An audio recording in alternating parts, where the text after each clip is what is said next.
अस्सलाम वालेकुम दोस्तों, उर्दू दास्तान चैनल पर खुश आमदीद। मुअज़्ज़िज़ सामीन हज़रात, आपसे उम्मीद की जाती है कि वीडियो को लाइक करें और चैनल को भी सब्सक्राइब करें। इंतकाम किस्त नंबर 199। क्या हाल कर लिया अपना। इसने बिस्तर पर निढाल लेटी मोमल के बालों में नरमी से उंगलियां चलाते हुए उसे मोहब्बत से टोका। मोमल को इंतहाई निगहदाश्त में रखा गया था और एक एक करके ही सबको मुलाकात की इजाज़त दी जा रही थी। सकीना शाह और सदाकत शाह इससे मुलाकात करके आ चुके थे और अब सजल की बारी आ चुकी थी। नीली इसकी व्हीलचेयर को मोमल के बेड के करीब छोड़कर खुद बाहर निकल गई थी और अब ये दोनों बहनें वहां तन्हा थीं। ये सवाल तो मुझे आपसे करना चाहिए अद्दी, इस हाल में तो हमने आपको पाकिस्तान से रवाना नहीं किया था। मोमल ने इससे गिला किया तो इसकी आंखों में बहन के लिए गहरा दुख था। वो कैसे सोच सकती थी कि एक दिन बहन को यूं हाल से बेहाल व्हीलचेयर का मोहताज देखेगी। जिंदा वापस आ गई हूँ, इस पर शुक्र अदा करो, वरना ब्रेन ट्यूमर ने जिस तरह अपने पंजे गाड़े थे। काबिल तीन डॉक्टर्स मेरी ज़िंदगी से मायूस हो चुके थे। मेरा जिंदा बच जाना मेरे रब की कुदरत का एक करिश्मा और प्यार करने वालों की दुआओं का समर है। सजल ने मुस्कुराकर इसे बताया। आप में से किसी ने भी मुझे आपकी बीमारी के बारे में ज़्यादा तफसील से नहीं बताया था। घर की छोटी हूँ तो सब ने मुझे बिल्कुल बच्चा ही समझ लिया। मोमल ने मुंह बनाकर शिकवा किया। डॉक्टर्स ने इसे पेन किलर की भारी मिकदार दी थी, इसलिए इस वक्त वो इस लायक नहीं थी कि अपने प्यारों से आराम से मुलाकात कर रही थी। तुम दादी नानी भी बन जाओ तो हमारे लिए बच्ची ही रहोगी। पता नहीं तुम्हें याद भी है कि नहीं, कैसे मैं और अद्दा तुम्हें गोद में उठाकर फिरते थे। अद्दा साईं को तो तुम जब चाहे घोड़ा बनाकर इनकी पीठ पर सवारी करने बैठ जाती थी। माजी की खुशगवार यादें सज्जल की आंखों में झिलमिला रही थी। कैसे भूल सकती हूँ मैं आप दोनों का वो लाड प्यार। सच तो यह है कि आपने और अद्दा साईं ने अम्मा और बाबा साईं से बढ़कर मेरे लाड उठाए हैं। मोमल के नकाहतज़दा चेहरे पर भी मुस्कुराहट फैल गई। फिर जरा चौंक कर पूछने लगी, ये अद्दा साईं कहाँ हैं, मेरे पास क्यों नहीं है। बस आते ही होंगे, इन्हें एयरपोर्ट ही से एक ज़रूरी काम से रवाना होना पड़ा, लेकिन फिक्र नहीं करो, वो बस पहुंचते ही होंगे। इन्हें अच्छी तरह मालूम है कि तुम्हारा ऑपरेशन कितने बजे शुरू होना है। तुम्हारे ऑपरेशन थिएटर में जाने से पहले वो यकीनन पहुंच जाएंगे। सजल को खुद भी आलम शाह और सरमद की तरफ से परेशानी थी, लेकिन मोमल को तसल्ली देती रही। वो अद्दा साईं का राइट हैंड सरमद भी इन्हीं के साथ गया है क्या। मोमल ने अचानक पूछा। ये तो तयशुदा है, जानती हो ना कि वो कभी अद्दा साईं को अकेला नहीं छोड़ता, लेकिन अहमक किसी और को तो तन्हा छोड़ गया था। किसकी बात कर रही हो, सजल नासमझी से पूछा।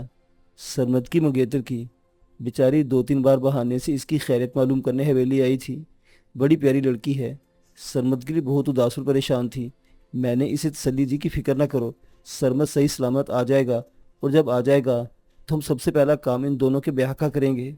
मोमल ने शोखी से मुस्कुराते हुए बताया। तुम खतीजा की बात कर रही हो ना, वही जो लतीफ़ सोबरू की हवेली में काम करती थी और जिसने सरमद के कहने पर हमें बाज़ अहम मालूमात भी फराहम की थी। सजल ने इस्तफसार किया। हाँ हाँ, वही खतीजा आई थी तो बता रही थी कि सोमरू ख़ानदान का बहुत बुरा हाल है। बाप बेटे को कुदरत की जो मार पड़ी सो पड़ी, बाकी ख़ानदान को भी भुगतना पड़ रहा है। इनके यहाँ कोई बालिग मर्द नहीं है जो जायदाद और हवेली के मामलात की निगरानी कर सके। मौका का फ़ायदा उठाकर सोमरू का कज़न मदद के बहाने हर शय पर काबिज हो गया है और हवेली की औरतों और बच्चों को अपनी ज़रूरत के लिए तरस तरस कर कुछ मिल पाता है। मोमल ने इसे सोमरू ख़ानदान के हालात से आगाह किया। अल्लाह रहम करे इन पर। इंसान ताकत के नशे में भूल जाता है कि इसके अमाल की फसल इसके साथ साथ इसकी आल औलाद को भी काटना पड़ेगी। दुश्मनों का बुरा हाल जानकर इसके दिल को खुशी नहीं हुई, बल्कि अंदर एक उदासी सी उतर आई थी। अद्दा साईं आए नहीं अभी तक। मोमल को फिर भाई की याद ने सताया। मालूम करती हूँ। सजल हाथ में पकड़े मोबाइल की तरफ मुतवज्जो हुई, लेकिन इसी वक्त एक नर्स और नीली आगे पीछे कमरे में दाखिल हुए। टाइम हो गया है, हमें पेशेंट को ओटी में ले जाने के लिए तैयार करना है, नर्स ने इतला दी। अद्दा साईं, मोमल ने गोया सवाल किया। सजल की सवाली नजरें भी नीली की तरफ उठ गईं। वो जवाबन सिर्फ सर को नफी में जुम्बश देकर रह गई। कोई बात नहीं, तुम अल्लाह का नाम लेकर ऑपरेशन के लिए जाओ। अद्दा साईं यकीनन कहीं फंस गए होंगे। इंशाअल्लाह तुम्हारा ऑपरेशन होने तक वापस आ जाएंगे, फिर तुम उनसे मिल लेना। अंदर से इसका अपना दिल आलम शाह के ना पहुंचने पर घबरा रहा था, लेकिन मोमल को तसल्ली दिलासे देकर ऑपरेशन के लिए जाने पर आमादा कर लिया। इस सूरत हाल में खामोश खड़ी नीली इसकी तरफ से इशारा मिलने पर इसकी व्हीलचेयर को धकेल कर बाहर ले आई। मेरा दिल बहुत घबरा रहा है नीली, अद्दा साईं को अब तक आ जाना चाहिए था। बाहर निकलने के बाद इसने नीली के सामने अपने खौफ का इजहार किया। अल्लाह सब खैर करेगा, बस अल्लाह से दुआ करें। शाह साईं कई बार इनसे रब्ते की कोशिश कर चुके हैं, लेकिन कॉल नहीं लग रही। نیلی اصل میں خود تشویش میں مبتلا تھی۔ یا رب، ہم تیرے بڑے حقیر اور کمزور بندے ہیں، ہم پر رحم کر اور ہمیں مزید آزمائش سے بچا لے۔ سجل نے دلی دل میں بڑی رقت سے رب کو پکارا اور خود ہی خود دل پر سکینت سے اترتی محسوس کی۔ اس کیفیت کا ہی اثر تھا کہ جب وہ اماں اور بابا سائی کے پاس پہنچی تو اس کے چہرے کے تاثرات بالکل نارمل تھے۔ مومل کو اوٹی میں لے جا رہے ہیں، معمولی سا آپریشن ہے، انشاءاللہ جلد نمٹ جائے گا۔ اس نے اطلاع کے ساتھ ساتھ انہیں تسلی بھی دی۔ اللہ سائیں خیر رکھے اور میرے بچوں کو آزمائش سے نکال لے۔ سکینہ شاہ نے بھیگی آواز میں دعا مانگی۔ آمین یا رب العالمین۔ قربان شاہ نے ان کی دعا پر سب سے پہلے بآواز بلند کہا۔ وہ ملازمین کی طرف سے اطلاع ملنے پر ان لوگوں سے پہلے اسپتال پہنچے ہوئے تھے اور ان لوگوں کے ساتھ اپنے پوتے اعظم کو دیکھ کر نہال ہو گئے تھے۔ اعظم بھی حیرت انگیز طور پر فوراً ہی ان کے ساتھ گھل مل گیا اور اس وقت بھی انہی کی گود میں بیٹھا ہوا تھا۔ میں دوبارہ عالم کا نمبر ملاتا ہوں۔ صداقت شاہ نے جیب سے اپنا موبائل نکالا۔ پاکستان کی حدود میں قدم رکھتے ہی ان سب کے سابقہ نمبر ایکٹیو ہو گئے تھے، اس لیے کال کرنے میں کوئی دشواری نہیں تھی۔ پتہ نہیں کہاں ہے، بیل جا رہی ہے لیکن کال ریسیو نہیں کر رہا۔ نمبر ملانے کے بعد وہ کچھ دیر تک کان موبائل سے لگائے بیٹھے رہے، پھر مایوس ہو کر کال کاٹ دی۔ اسی وقت ان کے موبائل پر کال آنے لگی۔ نامانوس نمبر سے آنے والی کال ریسیو کرتے ہوئے جانے کیوں ان کے ہاتھ لرزنے لگے۔ دوسری طرف سے کال کرنے والے نے اب پہلے اپنا تعارف کروایا، پھر ان کے بارے میں تصدیق چاہی کہ آیا وہ عالم کے والد صداقت شاہ ہیں یا نہیں۔ ان کی طرف سے تصدیق کیے جانے پر دوسری طرف سے جو اطلاع دی گئی وہ لرزا دینے والی تھی، اور یہ ہے دیوار گریہ یا ویسٹرن وال، جسے مسلمان دیوار براق بھی کہتے ہیں۔ آج وہ لوگ بالکل سیدھے چلتے آئے تھے اور نتیجتاً دیوار گریہ تک پہنچ گئے تھے۔ ان کے سامنے یہود کی ایک کثیر تعداد اپنے سروں پر مخصوص ٹوپی کی پا اور بازو میں ٹفلن پہنے عبادت میں مصروف تھی۔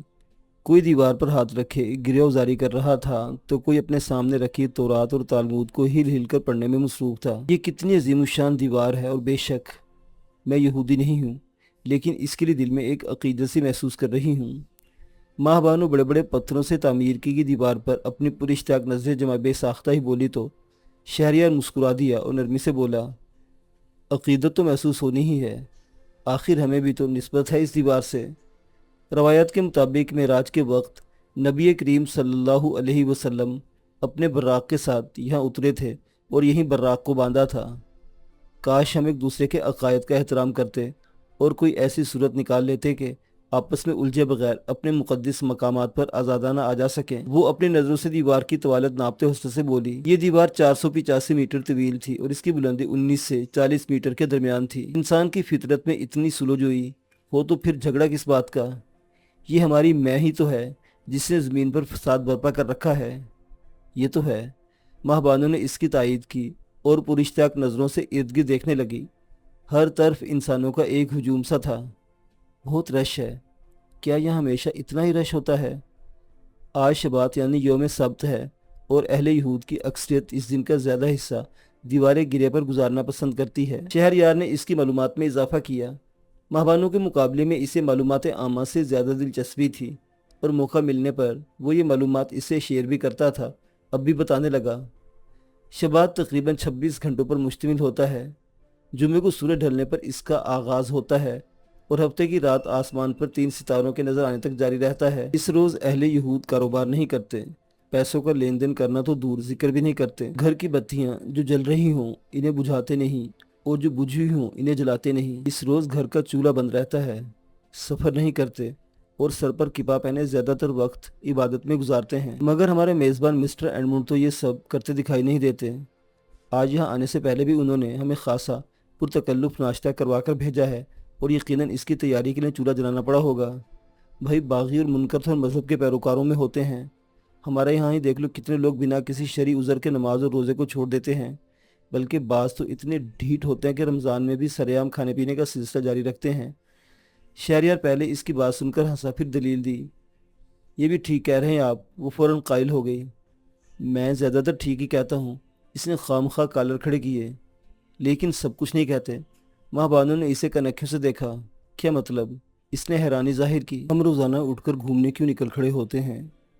وہ واقعی الجھن میں تھی کہ ابھی تک انہوں نے کوئی ایسا اقدام کیوں نہیں کیا تھا جس سے ان کی یہ آمد کا مقصد پورا ہوتا، یا کم از کم کوئی پیش رفت ہی ہو پاتی۔ ہم یہاں گھومنے تو آئے ہیں، کام وام کے لیے تو زندگی پڑی ہے۔ शहरयार का जवाब इसके लिए कतई गैर मुतवक्को था, लेकिन यकीन नहीं यार, हमने इतनी ज़िंदगी कमाने और मेहनत करने में गुजारी है। मैं चाहता हूँ ये ट्रिप रिलैक्स रहकर बिल्कुल किसी आज़ाद सयाह की तरह एंजॉय करें। मैं सुबह उठकर चंद इसराइली टक्के कमाने के लिए मेहनत मजदूरी नहीं करना चाहता। शहरयार ने इसे लेकिन के आगे कुछ नहीं बोलने दिया तो इससे यकदम एहसास हुआ कि वो एक बड़ी गलती करने जा रही थी। ठीक है जनाब, यहाँ आप बॉस हैं, यहाँ आप जो कहेंगे वही होगा, लेकिन वापस जाकर मैं चार्ज दोबारा अपने हाथों में ले लूँगी और बचत के सारे तरीके इस्तेमाल करूँगी। फिर शिकायत मत कीजिएगा कि मैं खाने में गोश्त कम और घास फूस ज़्यादा खिलाती हूँ। अब वो अपनी गलती को कवर करने की कोशिश कर रही थी। वापस जाकर क्या होगा, ये तो वापस जाकर ही देखेंगे। फिलहाल तो आओ इस यादगार दीवार के सामने एक सेल्फी बनाते हैं। इसने माँ बानू को अपने साथ खड़ा कर लिया और सेल्फी लेने लगा। मज़ा नहीं आ रहा यार, इस जगह तो फुल पिक्चर होनी चाहिए। एक दो सेल्फीज लेने के बाद इसका मूड बदल गया और यूँ नज़रें इधर उधर घुमाने लगा जैसे तस्वीर खिंचवाने के लिए कोई मौजू बंदा तलाश कर रहा हो। एक्सक्यूज़ मी, आखिरकार इसने एक किपा पहने एक 45-40 साल शख्स को मुंतखब करके इसे मुखातिब कर ही लिया। आप मुझसे कुछ कह रहे हैं? वो शख्स कुछ हैरान सा इनकी तरफ मुतवज्जो हुआ। जी, मैं चाहता हूँ कि अगर आपको जहमत ना हो तो आप हम मियाँ बीवी की एक मुकम्मल और अच्छी सी फ़ोटो बना दें।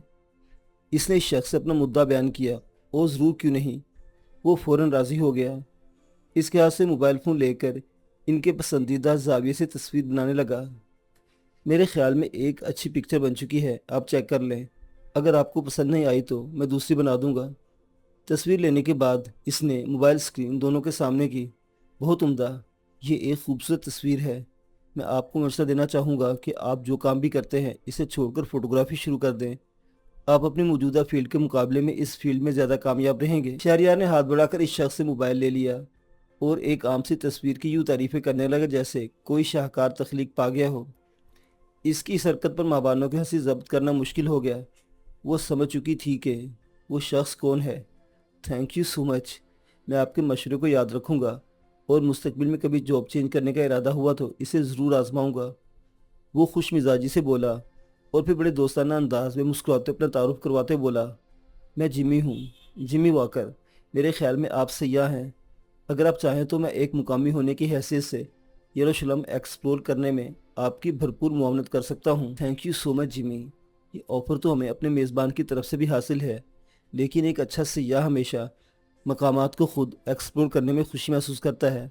इसने बहुत सलीके से इसकी पेशकश को रद्द कर दिया। ओह, यानी मैं एक अच्छा दोस्त बनाने का मौका गंवा रहा हूँ। इसने बहुत तरीके से अपना नया जाल फेंका। मेरे वालिद साहिब की नसीहत थी कि सफ़र में दोस्त और दुश्मन दोनों ही मत बनाना, वरना तकलीफ़ होगी। इनके मुताबिक सफ़र बस इसलिए होता है कि आप कुछ खुशगवार यादें अपनी यादाश्त में जमा कर सकें। इसमें ना दुश्मनी की तलखी होनी चाहिए और ना ही बिछड़ने का गम।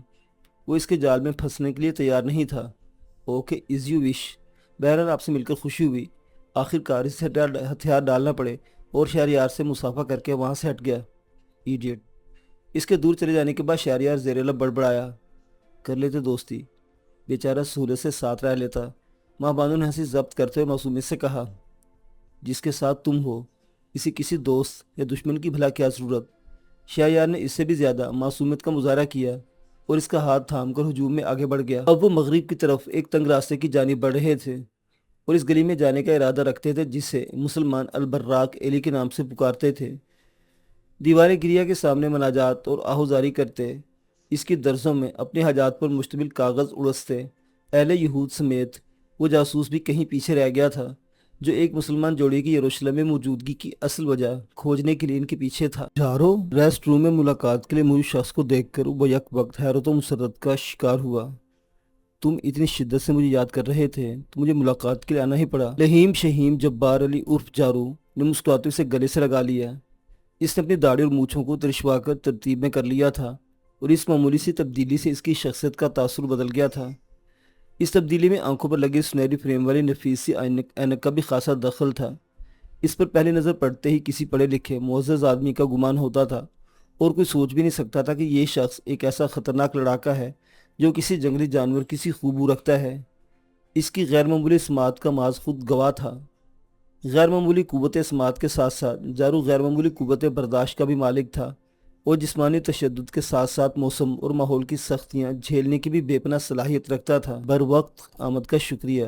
یقین کرو اگر تم نہیں آتے تو میرے اندر کی گھٹن میرے ضبط کو توڑ دیتی اور میں کوئی ایسا قدم اٹھانے پر مجبور ہو جاتا جس کے نتائج یقیناً اچھے نہ نکلتے۔ تمہیں اس جذباتی سے گریز کرنا چاہیے۔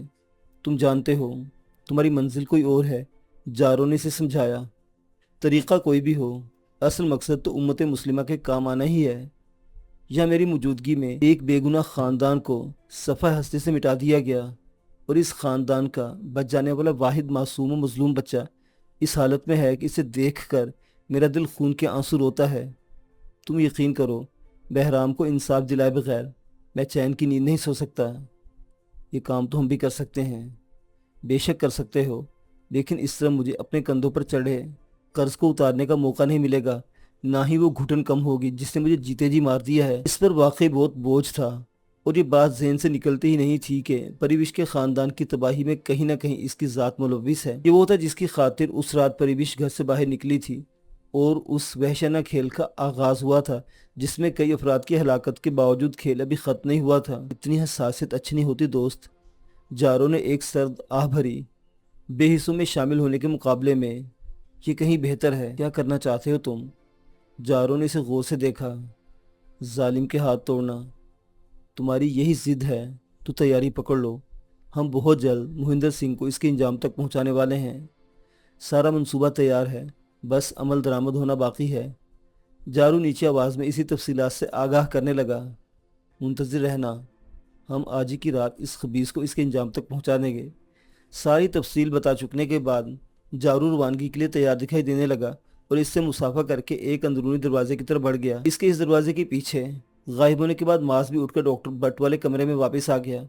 ڈاکٹر بٹ نے اس کی طرف خوش دلانہ مسکراہٹ اچھالی اور دوبارہ آغا گل کی طرف متوجہ ہو کر بولا، آپ بے فکر ہو جائیں بڑے صاحب، انشاءاللہ آپ کا بچہ بالکل ٹھیک ہو جائے گا، لیکن آپ کو کچھ دن اسے یہاں داخل کرانا پڑے گا اور اس کی دیکھ بھال کے لیے ایک اٹینڈنٹ کو بھی یہاں چھوڑنا ہوگا۔ اس کا کوئی مسئلہ نہیں ڈاکٹر صاحب، میں رک جاؤں گا بہرام کے ساتھ۔ بہت شکریہ مسٹر عمار، اصل میں ہمارے کچھ سٹاف ممبر ان دنوں چھٹیوں پر ہیں، اس لیے ہمیں آپ کو زحمت دینا پڑی۔ ڈاکٹر کا انداز معذرت خواہانہ تھا۔ معاذ نے اسے رشک سے دیکھا۔ وہ جتنا اچھا ڈاکٹر تھا اتنا ہی اچھا ایکٹر بھی تھا، اور بہت خوبصورتی سے اس کے وہاں رکنے کا جواز تراش لیا تھا۔